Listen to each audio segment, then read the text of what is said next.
इन 22 दिन में 22 एक्सीडेंट हुए हैं। सीसीटीवी फुटेज में एक महिला आपको नज़र आ रही होगी। ये वही महिला है जिनको लेकर के हमने आपसे कुछ दिन पहले एक खबर बनाई थी।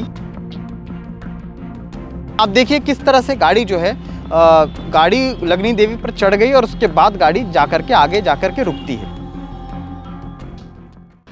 सड़क सुरक्षा माह कहूँ या सड़क असुरक्षा माह कहूँ, बीते दिनों लगातार जो सड़क हादसे देखे गए हैं, जो आंकड़े देखे गए हैं और आंकड़ों में जो इजाफा देखा गया है वो चिंताजनक विषय है। क्योंकि लगातार दुर्ग हो, भिलाई हो, तमाम सारे क्षेत्रों में इस तरह की घटनाएं आम हो गई हैं। बाइक सवार की मौत, कार सवार की मौत तो बिल्कुल कॉमन थी। अब पैदल चलने वालों के लिए भी बड़ी तकलीफ़ हो गई है, क्योंकि पीछे से गाड़ी इस कदर आ रही है इतनी तेज़ी से, और कब आपके ऊपर चढ़ जाए। आप ये सोचिए कि आप अपने घरों से निकलेंगे टहलने के लिए और सोचिए कि अगर कोई ट्रेलर या कोई हाईवा आपको चपेट में ले चले जाए, वो चले जाएगा, खबर बन जाएगी, नुकसान आपके और आपके परिवार का होगा। नमस्कार, मैं सीमांत हूँ। केपी न्यूज़ देखना शुरू कर चुके हैं। कैमरे के पीछे सचिन भाऊ हैं और आज खबर बनाने का तात्पर्य ये है कि पिछले कुछ दिनों से जो मामले बढ़े हैं, आज 22 जनवरी है, 1 तारीख से सड़क सुरक्षा माह जो ट्रैफिक पुलिस है वो शुरू करती है और आज 22 जनवरी यानी कि 22 दिन हो चुके हैं। इन 22 दिन में 22 एक्सीडेंट हुए हैं, जिसमें से 15 में मौतें हुई हैं और बाकी के जो हैं उनमें से कुछ जो अभी घायल हैं, कुछ का उपचार इलाज चल रहा है अस्पतालों में और कुछ बताने के हालत में नहीं है।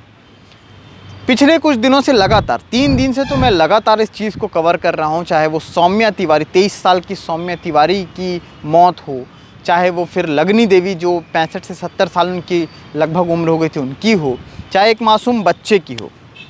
ये लगातार कवरेज हो रही है और एक चिंता का विषय भी बनता जा रहा है कि अगर इस पे सुचारू ढंग से किसी तरह का कोई नियम नहीं बनाया गया तो क्या इसी तरह से होते रहेगा सारी चीज़ें।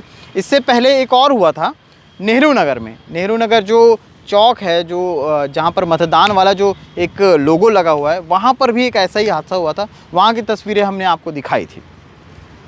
एक सीसीटीवी फुटेज अब आपको दिखाता हूँ। सीसीटीवी फुटेज में एक महिला आपको नज़र आ रही होगी। ये वही महिला है जिनको लेकर के हमने आपसे कुछ दिन पहले एक खबर बनाई थी। लगनी देवी 65 से 70 साल लगभग इनकी उम्र, और नंदनी रोड वाले क्षेत्र में सड़क को पार कर रही थी। लगनी देवी आए दिन इसी सड़क से अपने एक रिश्तेदार हैं वहाँ जाया करती थी। उस दिन भी कुछ लोगों का कहना है कि वो वहीं जा रही थी, कुछ लोगों का ये भी कहना था कि वो अस्पताल की तरफ जा रही थी।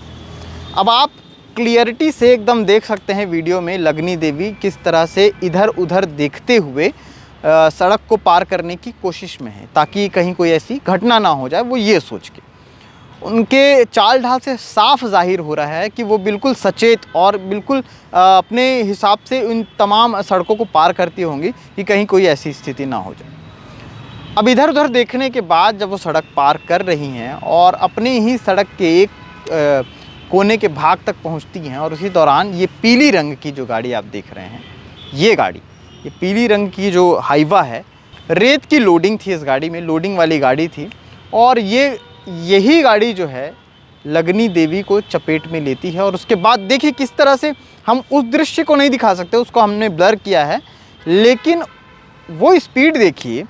क्या हाईवा चलाने वाले ड्राइवर को सामने लगनी देवी नहीं दिखी होगी? क्या हाईवा चलाने वाला बिल्कुल वैसा ही है जैसा कुछ दिन पहले जब सीएसपी कार्यालय के सामने एक गाड़ी वाले ने अपनी गाड़ी वहां पर घुसा दी थी और उसके बाद पता चला था कि उसे मिर्गी का दौरा था। कुछ लोगों का कहना था कि उसे और भी कुछ तकलीफ थी। क्या ऐसा कुछ मामला था? क्या था? एक तरफ आरटीओ की तरफ से तमाम चेकिंग होती हैं कि आँख ठीक है कि नहीं, चश्मे का पावर ठीक है कि नहीं, हेल्थ चेकअप होता है, लाइसेंस देखे जाते हैं, तमाम कागज़ देखे जाते हैं, लेकिन उसके बाद भी इस तरह की घटनाएं। आप देखिए किस तरह से गाड़ी जो है गाड़ी लगनी देवी पर चढ़ गई और उसके बाद गाड़ी जाकर के आगे जाकर के रुकती है। वो भी जब लोगों ने रोका, गाली गलौज हुआ, उसके बाद गाड़ी रुकती है और घबरा करके जो ड्राइवर था वहाँ से भागने की कोशिश करता नज़र आया। अब आपको एक कानून के बारे में बताता हूँ जो कानून कभी आया ही नहीं। हिट एंड रन का मामला बस आता रहा। हिट एंड रन को लेकर के काफ़ी ज़्यादा बहस भी हुई, लोगों ने चक्के जाम भी कर दिए, लेकिन इस पर कभी कोई बात नहीं हुई। आप सोचिए कि जो मारने वाला है अगर वो रुक करके वहाँ जो व्यक्ति जिसको उसने मारा है, जो घायल है, उसे अगर उठा करके अस्पताल तक पहुँचाए, तो भी इस स्थिति में कानून में ऐसे दाव पेच हैं जो कहीं ना कहीं सज़ा को थोड़े कम कर सकते हैं, लेकिन वो भी लागू नहीं हुआ। बहुत बहस हुई और बहस के बाद नतीजा आपके सामने है कि लगातार इस तरह के मामले होते हैं।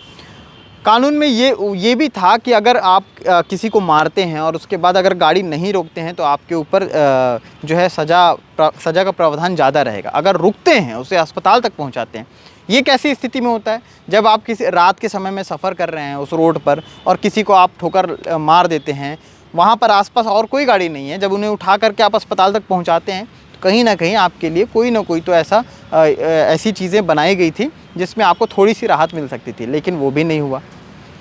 कुछ नहीं हो रहा है। अगर हो रहा है तो वो है एक्सीडेंट, सड़क हादसे जो लगातार बढ़ते नज़र आ रहे हैं। ये सीसीटीवी फुटेज आपके लिए एक समझाने के लिए एक पाठ है। अगर इस पाठ को भी नहीं पढ़ पाए तो आगे क्या चीज़ पढ़ पाएंगे? क्योंकि सिर्फ वही पढ़ पाएंगे जो अखबारों में आएगा और वही आंकड़े पढ़ पाएंगे जो अखबारों में सड़क हादसों के इजाफे वाले रिकॉर्ड होंगे। लगातार इन तमाम सारी चीज़ों को लेकर के कहीं ना कहीं ट्रैफिक के नियम को बनाने वाले लोगों को भी आना चाहिए और उन्हें समझना चाहिए कि ब्लैक स्पॉट है तो कहाँ कहाँ है, किन किन जगहों पर है, और है तो क्यों है, उसको किस तरह से हटाया जा सकता है।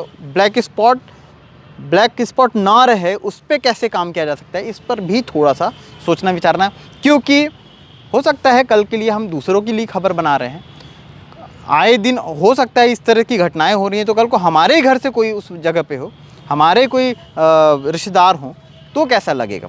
इन तमाम सारी चीज़ों के पहलुओं को देखते हुए हमने सोचा कि एक खबर बनाई जाए और ये पूरी घटना थी। ये घटना का सीसीटीवी फुटेज था और आगे भी इस तरह की घटनाएं होती रहेंगी और आती रहेंगी, तो हम लगातार आपको केपी न्यूज़ के माध्यम से अपडेट देते रहेंगे। फ़िलहाल के लिए इतना ही। इस चैनल को सब्सक्राइब कर ले ताकि आपको आने वाली पल पल की अपडेट मिलती रहे। शुक्रिया।